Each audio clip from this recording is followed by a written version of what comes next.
안녕하세요. 얼마 전 제가 업로드했던 영상의 댓글들을 확인하던 중 하루살이라는 유저명을 사용하시는 분께서 제가 가장 무섭게 본 것을 영상으로 만들어줬으면 좋겠다 라는 의견을 남겨놓으신 것을 발견하게 되었습니다. 솔직히 대부분은 제가 무엇을 무서워하는지 관심이 없을 것 같으셔서 이렇게 커뮤니티에 여러분들의 의견을 묻게 되었고, 제 예상과는 달리 많은 분들이 궁금하다는 의견을 남겨주셨기에 오늘은 제가 이제껏 가장 무서웠다 생각했던 이야기를 여러분들께 들려드릴까 합니다. 간단히 말하자면 제가 가장 무서웠던 것은 귀신이 나오는 것이 아닌 동물에게 옮을 수 있는 감염병, 공수병에 관한 이야기입니다. 공수병, 조금 낯설게 들릴 수도 있는데 이 병의 또 다른 이름은 광견병입니다. 아마 지금 영상을 보고 계신 시청자 대부분은 이 광견병이란 단어를 한 번쯤은 들어보셨을 겁니다. 그럼 지금부터 한 가지 질문을 하겠습니다. 여러분은 광견병, 아니 공수병에 대해 얼마나 알고 계신가요? 단언컨대 그 분야에 종사하시는 분이 아니라면 아마 전혀 모르고 계시는 분들이 대다수일 것입니다. 저 역시 몇 달 전까지만 해도 이 병에 대해 아는 것이 하나도 없었습니다. 광견병이란 병명은 들어보았지만 곰곰이 생각해보니 증상에 대해선 하나도 몰랐으며 감염 역시 미쳐버린 들개에게 물려야지만 걸리는 병 정도로 알고 있었습니다. 만약 몇 달 전의 저와 같은 생각을 가지고 계신 분들이 있다면 오늘 영상은 여러분들께 엄청난 두려움을 가져다 줄 것입니다. 준비되셨나요? 그럼 지금부터는 편안한 자세를 취하시고 저와 함께 세상에서 가장 끔찍한 감염병, 공수병에 대한 이야기 속으로 한번 들어가 보시죠. 공수병 또는 광견병이라고도 불리는 이 병은 여러분들께 익숙하면서도 낯설게 느껴질 것입니다. 분명 어디선가 들어는 봤는데 주변에 걸린 사람은 아무도 없기 때문이죠. 해외 커뮤니티 사이트 레딧에는 Damn, That's Interesting 이라는 게시판이 존재하고 있습니다. 570만 명의 멤버들을 보유하고 있는 이 게시판에는 말 그대로 짧고 흥미로운 영상들이 주로 업로드되는데, 이렇게 한 예술가의 뛰어난 재능을 볼 수 있는 영상이나 캣닙을 좋아하는 귀여워 보이는 표범이 등장하는 영상, 또는 잠시 후 여러분들이 보게 될 소름 끼치는 영상과 같이 다양한 영상들이 존재하고 있습니다.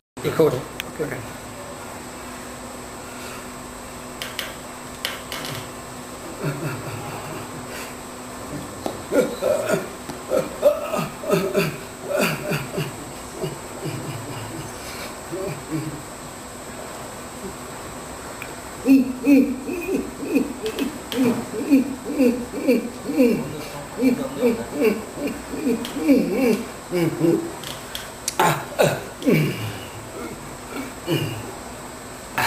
영상 속의 남성은 누군가 건네주는 물을 마시려 해보지만 그의 몸은 의지와는 반대로 행동하는 듯 물을 거부하는 모습을 볼 수 있습니다. 공수병, 여기서 공수의 뜻이 무엇인지 아시나요? 이는 물을 두려워한다는 뜻을 가지고 있는데, 이 장면은 왜 이 병이 공수병이라는 이름을 갖게 되었는지 알 수 있게 해주는 장면이었습니다. 어쨌든 영상을 본 저는 습관처럼 댓글창을 확인해보게 되었는데, 그곳엔 한 유저가 이 커뮤니티에서 과거 광견병과 관련된 댓글 하나를 찾아 저장해 놓았는데, 그걸 읽어보면 이 병이 얼마나 무서운 병인지 알 수 있다며 링크 하나를 남겨놓았습니다. 그 링크를 타고 가보면 지금으로부터 4년 전 제리 마스터피스라는 유저명을 사용하는 유저가 공수병 또는 광견병으로 불리는 이 질병에 대해 매우 자세하게 작성해 놓은 장문의 댓글이 존재하고 있는 것을 볼 수 있는데, 이 댓글의 내용이 바로 오늘 제 영상의 메인 스토리입니다. 그리고 지금부턴 작성자 제리의 시점에서 이야기를 들려드릴까 합니다.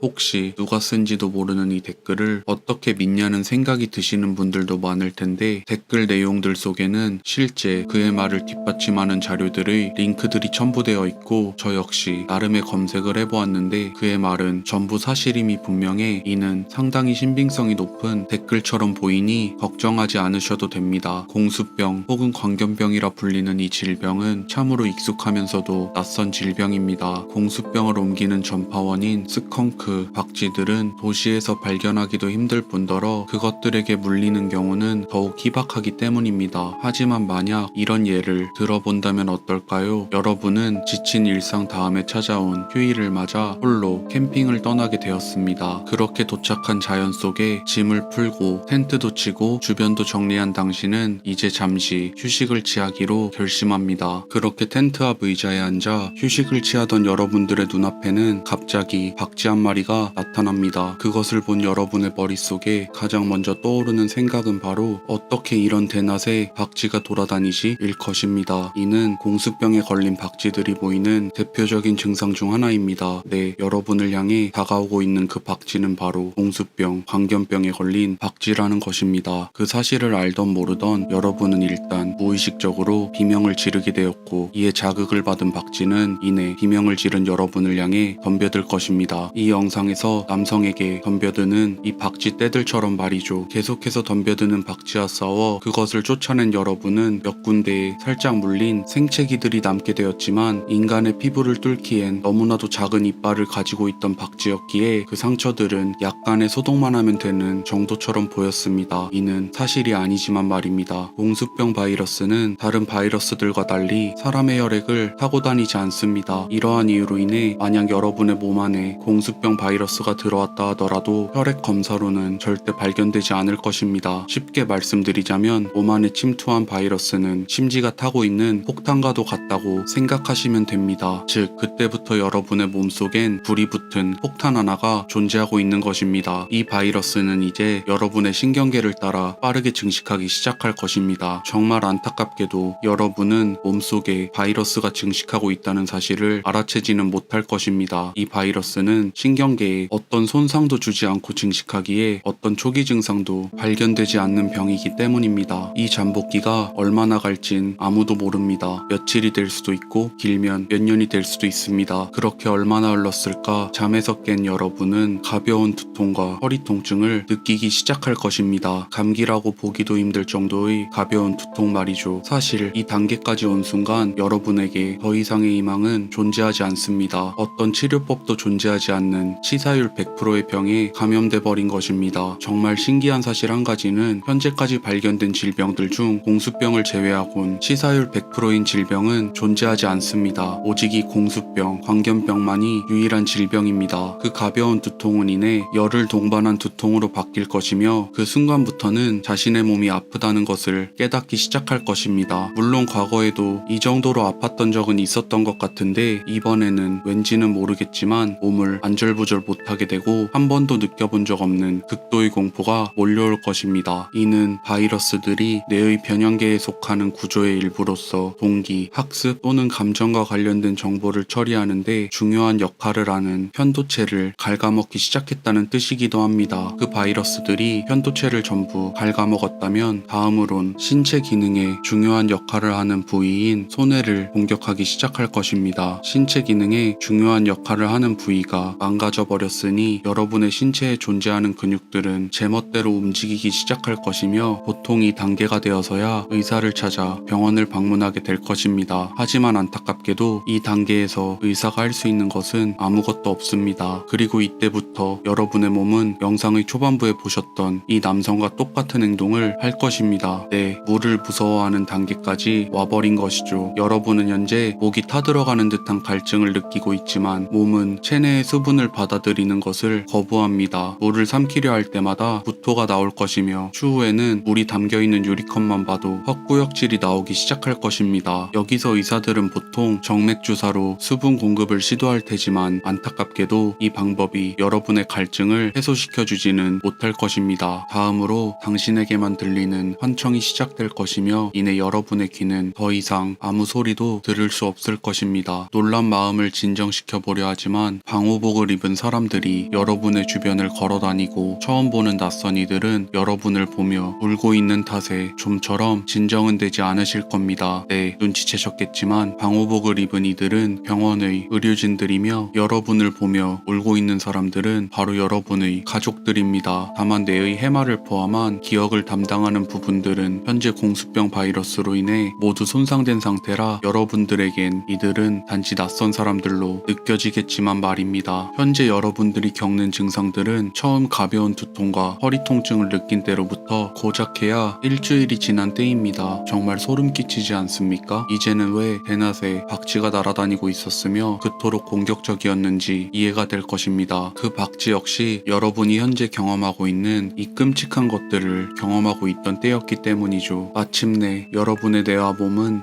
종착지에 다다르게 되었습니다. 뇌의 기능들은 하나둘 상실되기 시작할 것이며 이에 따라 여러분의 안면 근육 역시 마비될 것입니다. 아무런 표정도 지을 수 없고 침은 질질 흐르기 시작할 것이라는 뜻입니다. 천장의 눈부신 조명, 주변 사람들의 웅성거리는 소리는 당신의 신경을 곤두세우고 겁에 질리게 만들겠지만 몸을 움직일 수 없는 탓에 여러분이 할 수 있는 것은 아무것도 없습니다. 이 단계까지 왔다면 이제 여러분에게 주어진 시간은 대략 72시간, 3일 정도라는 뜻인데 이 3일이라는 시간 동안 여러분은 잠에 들지도 못한 채 앞서 언급한 그 끔찍한 고통들을 반복적으로 경험하게 될 것인데 정말 너무나도 무섭게 들리지 않으시나요? 죽기 전까지 이런 끔찍한 일들이 반복된다는 것이 말입니다. 더욱 안타까운 사실 한 가지는 여러분은 죽어서도 땅에 묻히지 못할 것이란 사실입니다. 이 바이러스는 죽은 시체 속에서도 몇 년 동안 생존할 수 있다는 사실이 밝혀졌기 때문이죠. 이 끔찍한 병이 오늘날까지 계속 생존할 수 있던 이유는 바로 이 때문입니다. 공수병에 걸려 죽은 동물의 사체를 다른 동물이 뜯어먹게 되면 바이러스는 새로운 숙주를 타고 또다시 퍼져나가기 시작할 것입니다. 물론 우리나라의 경우 예방접종, 면역 글로불린과 같이 훌륭한 의료 시스템이 체계화되어 있기에 2014년 이후 광견병에 걸린 환자는 단 한 명도 존재하지 않습니다. 하지만 영상 속 남성이 태어난 국가 인도의 의료 시스템은 굉장히 열악합니다. 땅은 크지만 오늘날까지 의사가 아예 없는 마을들도 여럿 존재하고 있으니 말이죠. 인도에서는 매년 약 2만 명의 사람들이 광견병에 걸려 사망하고 있으며 전 세계에서는 매년 5만 5천 명 정도가 사망하고 있다고 합니다. 저는 이 글을 읽고 여러 자료들을 검색해보기 전까진 광견병이 이처럼 쉽게 감염되는 병인지도 몰랐고 초기 증상조차 존재하지 않는다는 사실도 모르고 있었습니다. 하지만 이 모든 사실들과 발병 후 증상들을 알게 된 이후 저는 이 광견병이라는 감염병이 이제껏 제가 보았던 어떤 공포 영상들보다 가장 무섭게 느껴졌고 항상 조심해야겠다는 생각이 들었습니다. 사실 이 영상을 제작한 의도는 단순히 여러분을 겁에 질리게 하기 위해서가 아니고 혹시라도 여러분들이 다른 나라를 여행하게 될 때 이러한 상황들과 맞닥뜨리지 않도록 최대한 주의해 주시길 바래서입니다. 여러분은 이 광견병이란 병에 대해 얼마나 알고 계셨나요? 그리고 오늘 영상을 본 이후에는 어떤 생각이 드셨나요? 여러분의 생각들을 댓글로 공유해 주시면 감사하겠습니다. 오늘 영상은 여기까지입니다. 재미있게 보셨다면 좋아요와 구독 그리고 알림 설정까지 부탁드리겠습니다. 감사합니다.